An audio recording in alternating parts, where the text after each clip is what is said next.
Today I'm going to share with you three important structure or three important expression of English. These are very valuable expressions and we keep using in our communication. So let's see what are these expression. Number one is don't judge a book by its cover. Don't judge a book by its cover means you shouldn't judge the value of something or someone based on their appearance. इसका मतलब है कि आप किसी शख्स की या किसी चीज़ की कदर कीमत उसकी शख्सियत से या उसकी ज़ाहिरियत से मत लगाइए. फॉर एग्ज़ाम्पल, इस होटल की बिल्डिंग शानदार है. मैंने सोचा मैं यहाँ 2 दिन रहूँगी. The building of this hotel is magnificent. I thought I would stay here for 2 days. लेकिन जब मैं अंदर गई तो मैंने देखा कि ना वहाँ मैनेजमेंट अच्छी थी, गंदगी भी थी, सफाई का कोई निज़ाम नहीं था. But when I went inside, I saw that there was no good management, there was dirt and there was no cleanliness.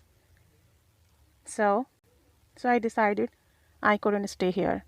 तो मैंने फ़ैसला किया मैं यहाँ नहीं रह सकती. तो ज़ाहिर देख के किसी भी चीज़ का अंदाज़ा नहीं लगाना चाहिए. डू नॉट जज a book by its cover. Another example is, मैंने हसन के बारे में बहुत सुन रखा था कि वो बहुत अच्छे कपड़े पहनता है, बहुत अच्छी महंगी घड़ी पहनता है और इसका रहन सहन भी बहुत अच्छे लोगों में है.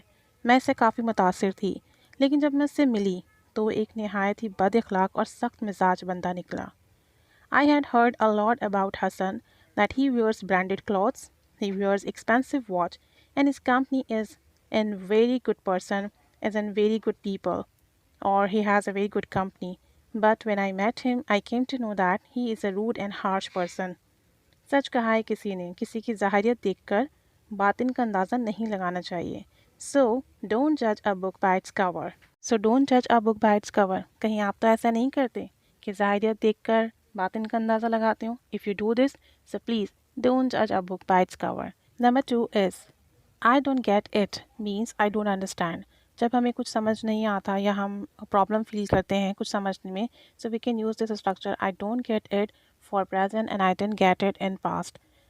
For example, I don't get it, the agenda of the meeting. मैं मीटिंग का एजेंडा नहीं समझ सकी. Can you tell me what percentage of tax I have to pay? I didn't get it after reading this email. मैं इस email को पढ़कर नहीं समझ सकी कि मुझे कितना परसेंट टैक्स देना होगा. You explained it very well. Now I got it. आपने बहुत अच्छे से समझाया. अब मुझे समझ आ गया है. अगर आपको कुछ समझ आ गया है, so you can say I get it, I got it. और अगर कुछ समझ नहीं आया, तो we will use I didn't get it, I don't get it. Another example is,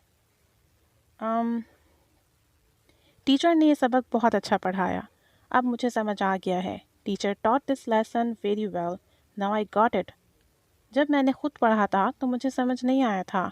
When I read this lesson myself, I didn't understand it. So, did you get it? What I said to you? आपको समझ आया कि मैंने क्या कहा? Number 3 structure or expression is don't cry over spilt milk. Means don't waste your time worrying or getting upset about small mistakes or accident. Don't cry over spilt milk to means don't waste your time worrying or getting upset about small mistakes or accident. They cannot be changed. जब हम कहते हैं don't cry over spilt milk, इसका मतलब है कि छोटी गलतियों या परेशानियों या छोटे हादसात पर परेशान ना हो या उन पर परेशान होने में अपना वक्त ज़ाया ना करें जिन्हें आप तब्दील नहीं कर सकते. For example, I know you are angry about your shirt.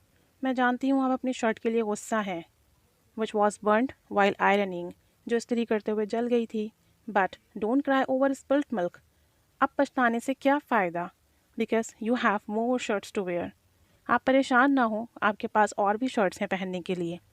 Don't cry over spilt milk. जब हम कोई चांस मिस कर दें और जब हमसे कोई मिस्टेक हो जाए and we cannot rectify it, हम उसे ठीक नहीं कर सकते. So there is no need to worry about it. Another example is Ali's decision to resign was disappointing. Ali का नौकरी से इस्तीफ़ा देना बहुत मायूस कुन है. But it is no use crying over spilt milk. लेकिन अब पछताने से क्या फ़ायदा या इस पर सोचने से क्या फ़ायदा. Let's concentrate on finding someone to replace him. हमें अब इस पर तवज्जो देने की ज़रूरत है कि हम अली की जगह किसको हायर कर सकते हैं. So whenever you did some mistake or whenever you have some issue, so there is no use of crying over spilt milk. You should concentrate to find some solution. तो there are three expressions. These are very good expressions. So please try to learn these expressions. Try to use these expressions in your communication.